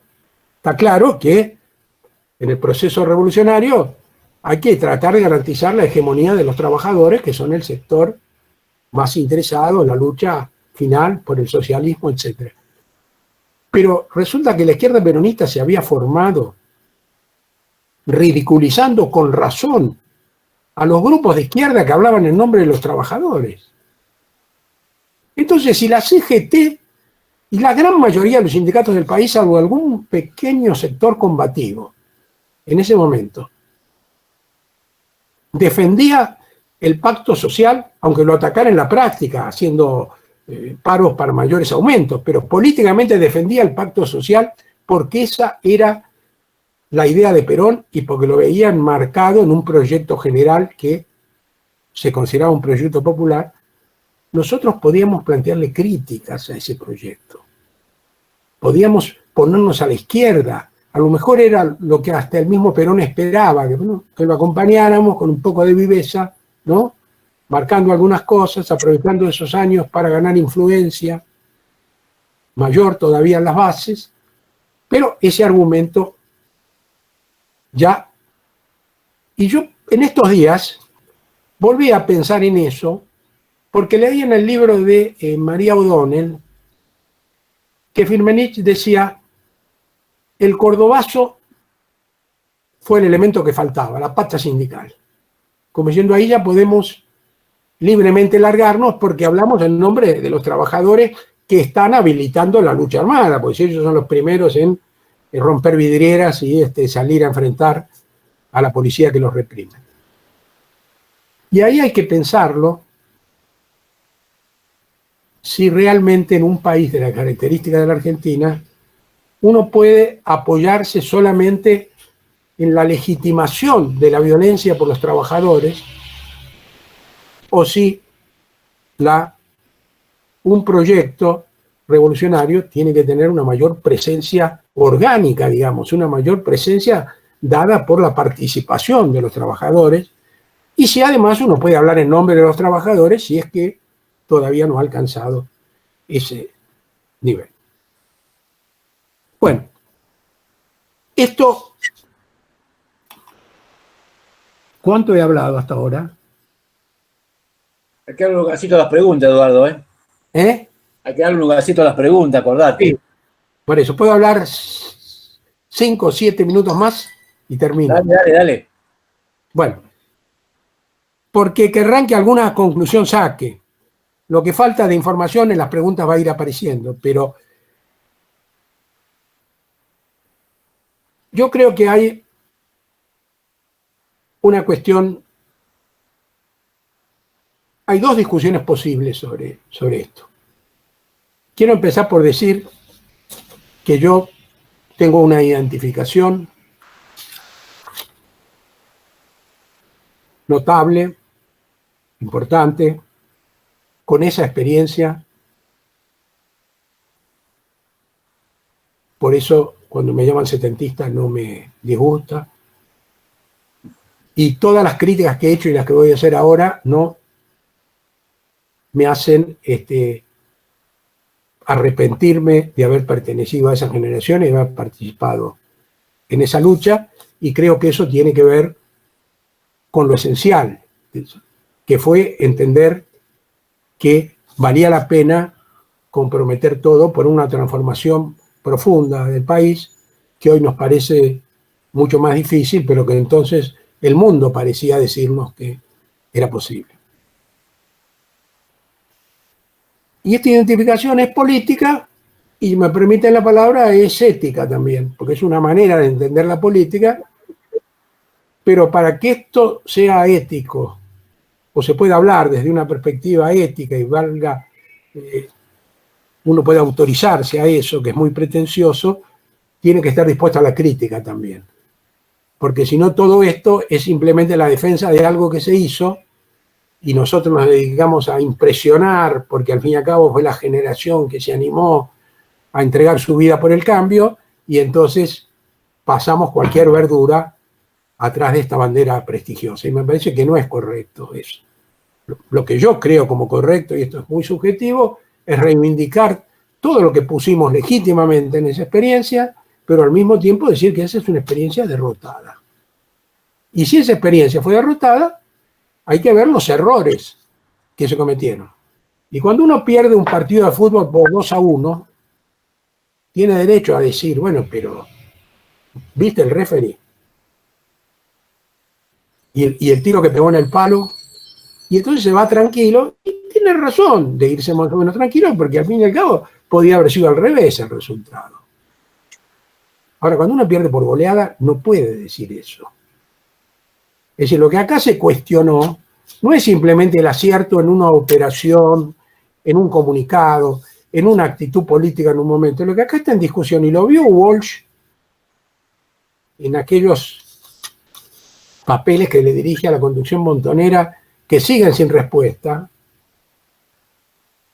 y que cada vez me parece que encierran más cuestiones que son fundamentales para seguir pensando el país, Lo que está en cuestión es la estrategia general que se siguió. Yo a veces fantaseo, para que esto se entienda, con que el argentino hubiéramos necesitado alguien que se diera cuenta que el 25 de mayo del 73 cambiaba radicalmente la situación. Porque la lucha armada, bueno, puede aprobar algunas cosas, discutir otras, pero en el fondo había una gran legitimación para toda lucha contra la dictadura, que era la misma dictadura. Déjenlo volver a Perón, levanten la proscripción al peronismo, les vamos a ganar las elecciones, y ahí se acabó la violencia. Ahora, después del 73, eso se pudo haber entendido de dos maneras. Una era como lo entendieron los montoneros, de hecho, no lo dijeron. Este es un pequeño interregno entre dos dictaduras. Acá lo dominante es la tendencia a la guerra. Entonces aprovechemos este periodo de legalidad, sigamos aprovisionándonos, aumentemos nuestra influencia política y nuestra organización, desarrollémosla y preparémonos para esa guerra que es inevitable. No había pocas razones para pensar así, ¿no? La segunda era decir, no, muchachos, esto es otra cosa. Si para golpear a la dictadura, la lucha armada con acompañamiento popular, digamos así, fue suficiente, ahora lo que nosotros necesitamos es meternos en el corazón de este proceso político. Necesitamos ganar más influencia en el peronismo. Necesitamos profundizar nuestra inserción en la clase obrera y constituirnos en una fuerza política mayoritaria que efectivamente pueda tener el derecho a gobernar el país y probablemente, porque además Perón, está mal pensada así, pero obviamente la muerte de Perón no sorprendió a nadie, y la lucha por la herencia, digamos así, de Perón estaba planteada ya en ese momento. Hola. Y el enfrentamiento a Perón no era obviamente la mejor táctica para ganar influencia en el periodo posterior a la muerte de Perón. Bueno, si se hubiera seguido este camino que yo planteo con tanto fervor ahora, pueden decir, a lo mejor venía el golpe igual, y es muy posible. Porque si no seríamos contradictorios con lo que decimos que el golpe no se hizo porque existieran organizaciones armadas. Se hizo a través de un proyecto como el de Martínez Dios, que era una reestructuración regresiva de la sociedad argentina. Pero tampoco se puede probar que hubiera venido necesariamente el golpe, tampoco se puede probar que hubiera venido en el corto lapso de 3 años, y en última instancia, si el golpe venía, nos hubiera encontrado más fuertes.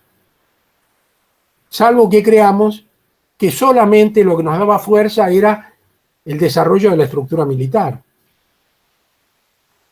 Porque en buena medida, la condición que aprovechó la dictadura para llevar adelante la represión fue la orfandad política en que se encontraron las organizaciones armadas. Entonces, y con esto sí juro que termino, queda una discusión que si alguien me pregunta la voy a contestar, acerca de si estas críticas permiten hablar de un foquismo de los montoneros, pero como creo que ya me pasé de los 5 minutos que te pedí, lo dejo acá. Bueno, muchas gracias, Eduardo. Muchísimas gracias. Diste más de lo que esperábamos. Esta ha sido la clase. Ya tenemos grabada, la vamos a difundir, no vamos a zafar, ¿eh? Bueno, abrimos un espacio para, como dijimos, un espacio para las preguntas, comentarios. Obviamente esperamos que sean, para aprovechar el tiempo que nos queda, comentarios sustanciosos pero breves y preguntas. Yo voy a arrancar acá con una compañera que, mientras vos hablabas, me dice Leonor Luisa Korsunski, me dice, me gustaría decir algo, así que, Leonor, sos la primera que lo pedís, así que te escuchamos. Leonor Luisa Korsunski, me gustaría decir algo, te escuchamos. El micrófono. Leonor, ¿estás Sí, ahí? ya. Sí, estoy acá. Te escuchamos. En primer lugar, decir que mi admiración por Eduardo, que viene de lejos, hoy creció, porque la verdad esa cabeza es un libro de historia y yo espero que esto haya sido grabado. Aunque sé que en algunos libros de Eduardo hay mucho de lo que él acaba de decir. Me refrescó mucho la memoria, por ejemplo, me refrescó la memoria de cantos que cuando íbamos a buscar a Perón a Ezeiza ese día, gritábamos, Fari Montoneros son nuestros compañeros. Bueno, yo iba en una columna que encabezaba León Rosichner, porque en ese momento estudiaba los manuscritos del joven Marx con él. Cuando oímos los tiros, hicimos cuerpo a tierra y después nos fuimos, afortunadamente. También recordé el error que se cometió de tirarle a Perón el cadáver de Rucci. O sea, tuve recuerdos salteados que me vienen muy bien para refrescar aquella época. El error que se cometió el día que en la Plaza de Mayo después Perón echó a los montoneros, el cántico que se cantaba, no sé cómo se pretendía que pudiera prender en las masas un canto tan largo, porque decía, ¿qué pasa, qué pasa, qué pasa, general? Que está lleno de gorilas el gobierno popular. Bueno, otro error. Y sí, recordé con mucho afecto lo que fue el tiempo de la CGT de los argentinos, con compañeros como Ungaro y Tosco, sin los cuales el Cordobazo tal vez no hubiera existido, y la presencia de Guillán, de Telefónicos, de Luca, y de Di Pasquale y de Ferraresi. Bueno, me vino muy bien lo que hace a una historia personal también. Lo que sí pienso que cuando se decía la violencia de arriba genera la violencia de los de abajo, que eso fue lo que se decía en esa época, es probable que en esa época no hubiésemos medido a qué enemigo, a qué tamaño enemigo nos estábamos enfrentando. Creo que recordé algunas otras cosas más, que bueno, ahora no las tengo presentes, pero quería felicitar a Eduardo porque esa cabeza para hablar así, en ese orden, me parece que solo él. Nada más. Bueno, muchas gracias, Leonor, por tu intervención. Tengo a Silvana Caroso, a Martín Lavela y luego a Matías Cerezo. Así que, Silvana, te escuchamos. Bueno, Eduardo, vos sabés que te queremos en Rosario y que esperamos tu regreso. Eso, otro de los regresos que esperamos, el que, digamos, va a suceder seguramente después que terminemos esta pesadilla. Le quería decir a la compañera que yo también estuve en marcha y que además de que está lleno de gorilas el gobierno popular, decíamos, queremos la cabeza de Villar y Margaride. Teníamos dos consignas. La otra era Perón, Perón, el pueblo te lo pide, queremos la cabeza de Villar y Margaride. Sí, fue un día terrible donde, bueno, terminamos expulsados de la plaza.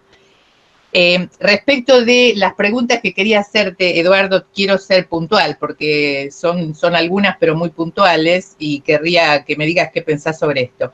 Yo creo que en general lo que vos planteaste fue una especie de pintura de la derrota, vamos, porque hablaste hasta de goleada. Yo digo, si la emergencia posterior del kirchnerismo, digamos, yo suelo decir que yo era kirchnerista antes de Kirchner, porque en realidad yo sentí con el kirchnerismo que había una reivindicación de muchos de los que eran nuestros ideales de los años 70. No sé si, la pregunta es esta, si la emergencia del kirchnerismo no te hace revisar un poco este patos de la derrota, que es un poco el que vos transmitís, que, digamos, y el que circula acá, ¿no? Ahí hubo, digamos, un brote verde, por decirlo de alguna manera, si no lo ves así. Primera pregunta. Segunda pregunta, ¿qué pensás de la lealtad? Porque en su momento apareció la lealtad, que era como una especie de reivindicación de un peronismo, digamos, más próximo a Perón, y nosotros en ese momento tuvimos serias dificultades para entender lo que era la lealtad. Después hubo muchos amigos nuestros que vienen de ahí y nos hizo revisar el tema de la lealtad, pero en ese momento apareció el movimiento de la lealtad.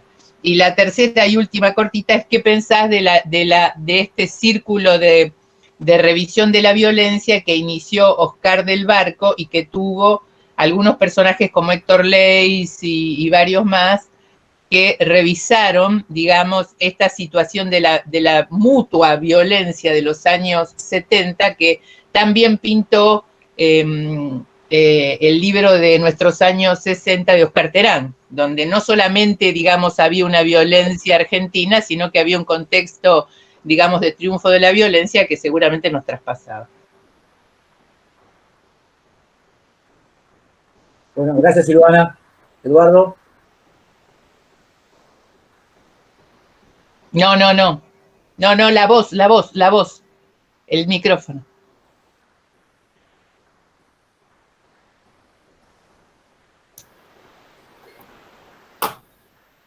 La primera pregunta me viene bien para aclarar que efectivamente yo creo que el kirchnerismo nos reconcilió a todos con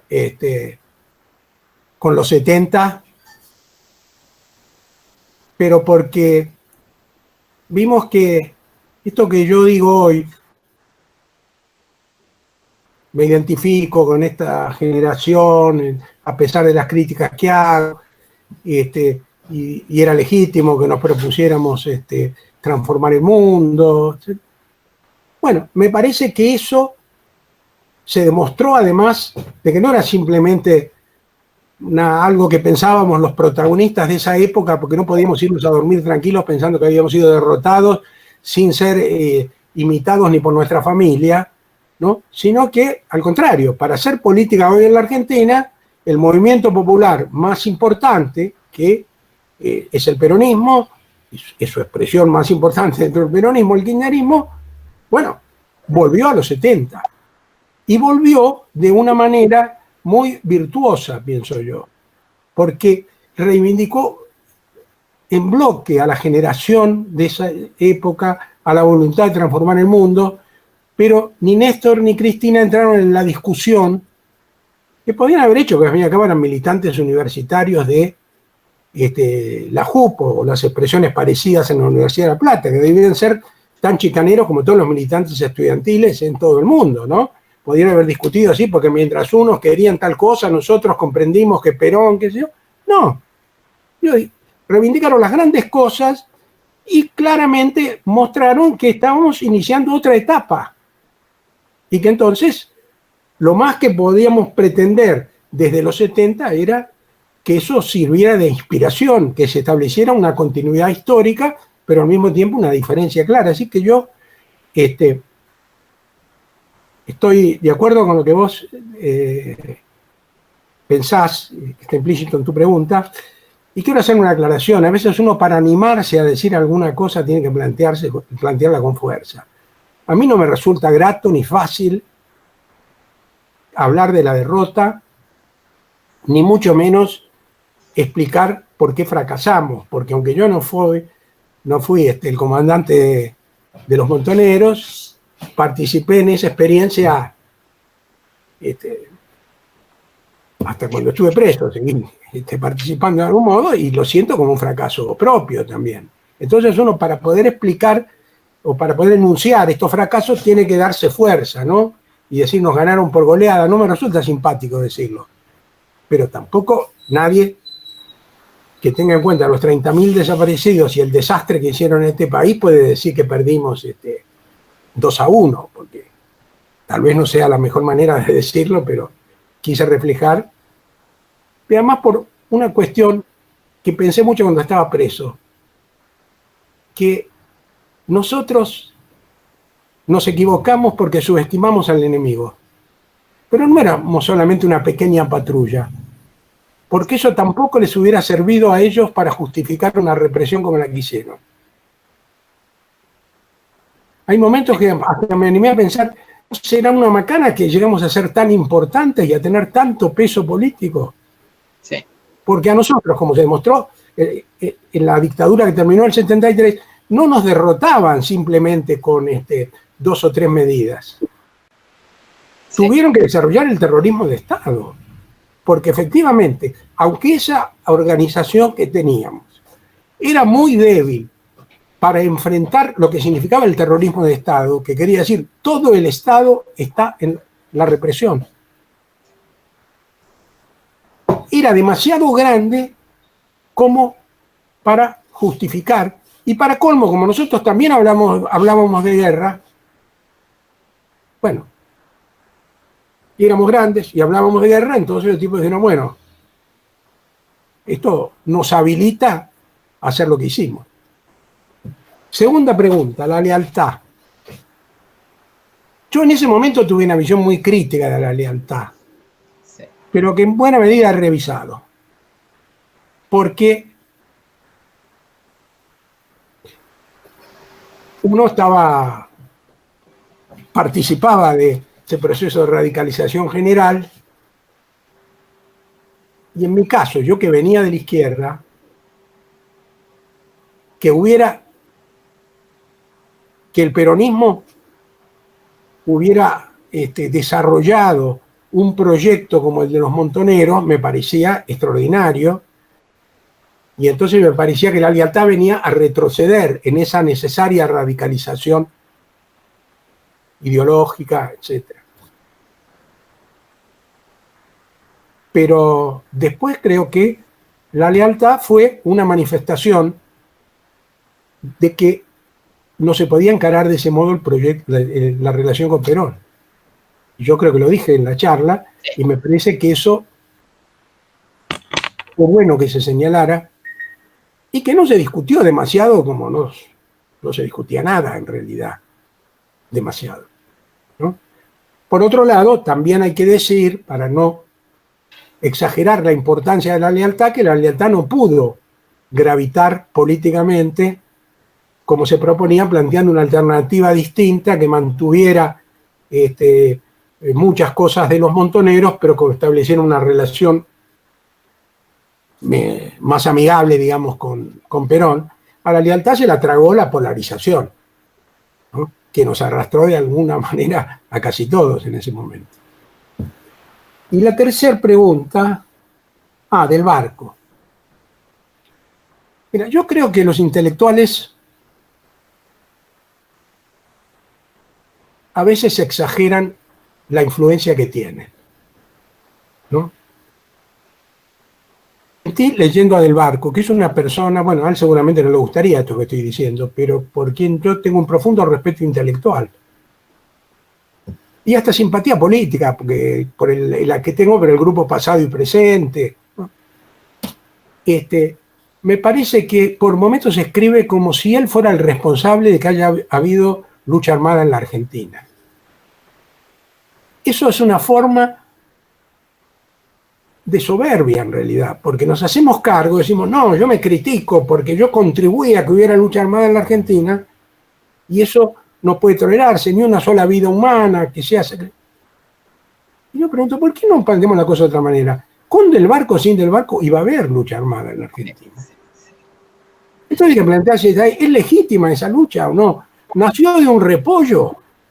¿Creemos que nació efectivamente porque que Pancho Aricoa y yo hablaba con Massetti en el norte puede ser un error de Massetti y de Pancho Aricoa, de los dos?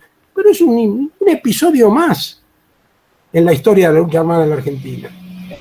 Una lucha armada que empezó mucho antes, en la época de la Resistencia, y que efectivamente era una consecuencia de la violencia de arriba.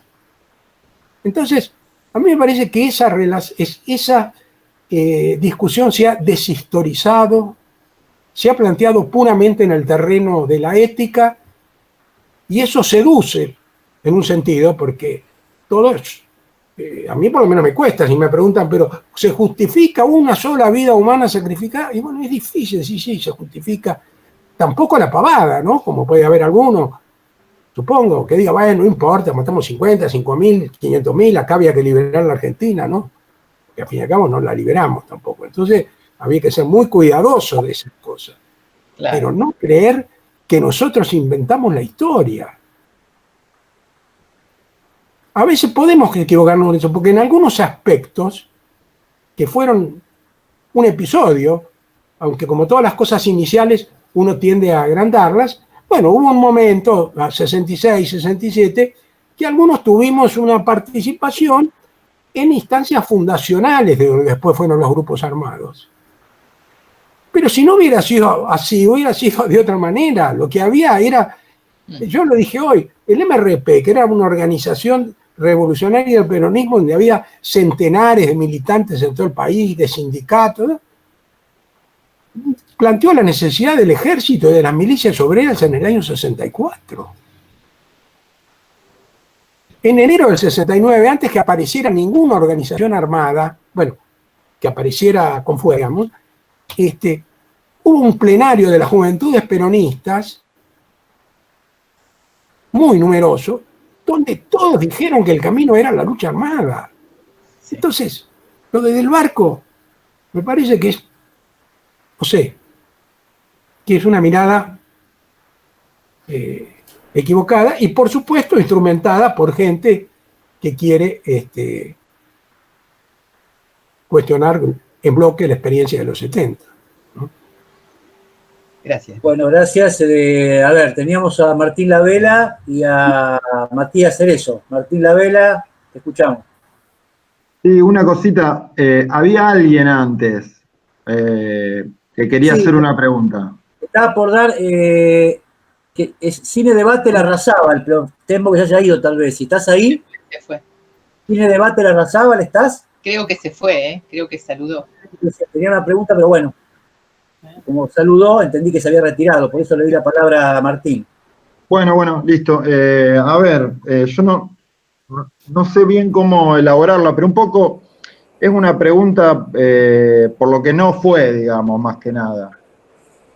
Porque la otra vez en una discusión de sobremesa más que nada, alguien hizo la pregunta, yo un poco salió la discusión y yo mucho no sabía qué responder y ahora ya que tengo acá la oportunidad de tener a alguien como vos, ¿en qué consistía? En el caso de que el proyecto de la izquierda peronista hubiera salido bien, digamos, ¿cuál era el proyecto, digamos, de gobierno? ¿O el proyecto institucional, económico? Si lo podés decir en breve, que sé que no se puede hacer, pero esa es la pregunta, digamos. Yo creo que el proyecto era un proyecto, bueno, muy nacionalista en el doble sentido de también estatizante, digamos, ¿no? Es decir, de presencia del Estado, de satisfacción a las reivindicaciones populares todo lo que fuera posible, pero había una clara conciencia de que había que apoyarse en el pueblo en ese sentido. Y después es difícil decir mucho más, porque el problema fundamental que no resolvieron las llamadas democracias populares, ¿no? O los socialismos reales, es decir, que si nosotros tomábamos el poder iba a generarse una situación parecida, es decir, con mucha solidaridad de los países en el mundo que no capitalistas, digamos, y con gran bloqueo y cuestionamiento por parte del imperialismo. El principal problema, digo, que no resolvieron fue un problema político. Y a partir de ahí incluso fue difícil seguir avanzando en la cuestión económica. Y yo creo que viendo lo que era el manejo interno de los montoneros,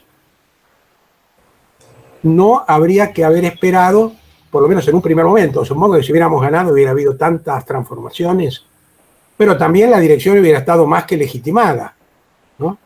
Entonces no veo que hubiera habido mucha avance en ese terreno que a mí me parece fundamental, ¿no? Que es el de crear algo más que un poder estatal. Pero bueno, también hay que tener en cuenta que la Argentina era un país con muy politizado, con una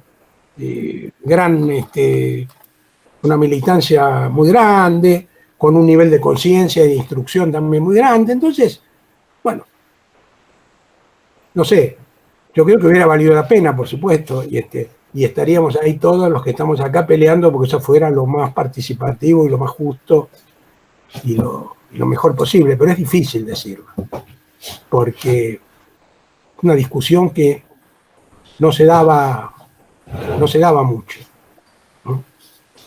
Y además la radicalización ideológica de los montoneros no avanzó por el terreno ese, por ejemplo, acerca de qué era el socialismo, sino que se tuvo más que ver con cómo se concebía los temas como la ideología, el partido, ¿no? Una cierta preocupación por no ser ortodoxamente marxista, porque eso parecía que era como contradictorio con el peronismo, pero al mismo tiempo una aplicación muy rigurosa de lo que se entendía como el marxismo, también a veces un poco simplificado, pero así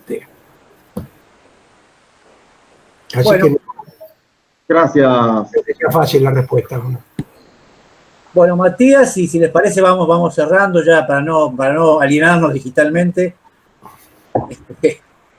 Sí, Matías, la última pregunta y cerramos. dale, la última corta. Bueno, una primera cuestión es que, Eduardo ya lo sabe, pero creo que debería escribir sobre esto, un libro, porque esta perspectiva creo que Nicolás Casullo fue el que más avanzó en ese sentido y bueno, quedó un poco ahí esa discusión, sería interesante continuarla desde esa perspectiva, pero lo que quería preguntar un poco sin ánimo de chicanear, pero sí de provocar, cuando Eduardo plantea la segunda interpretación, opción o alternativa que en el 73 se podía dar, ¿no? Esa segunda que finalmente no se dio, por ahí lo pregunto porque yo no viví en la época por una cuestión etaria, pero no me imagino la posibilidad de esa situación, de si se podía profundizar el proceso político, si era posible ir por esa vía, porque uno, salvo las lecturas de algunos papeles de Walsh, donde habla de los derechos humanos y la democracia, esas dos cuestiones no estaban presentes en ese momento histórico, por lo menos por lo que uno ha leído. Entonces, tal vez vos lo contestaste con la pregunta anterior al compañero, ¿no? Pero, ¿qué significaba ir por ese? Y más que qué significaba es si realmente era factible ese camino. Bueno, la idea, o mejor dicho, en lo que hay acuerdo general es que la democracia no era una de las reivindicaciones más presentes, porque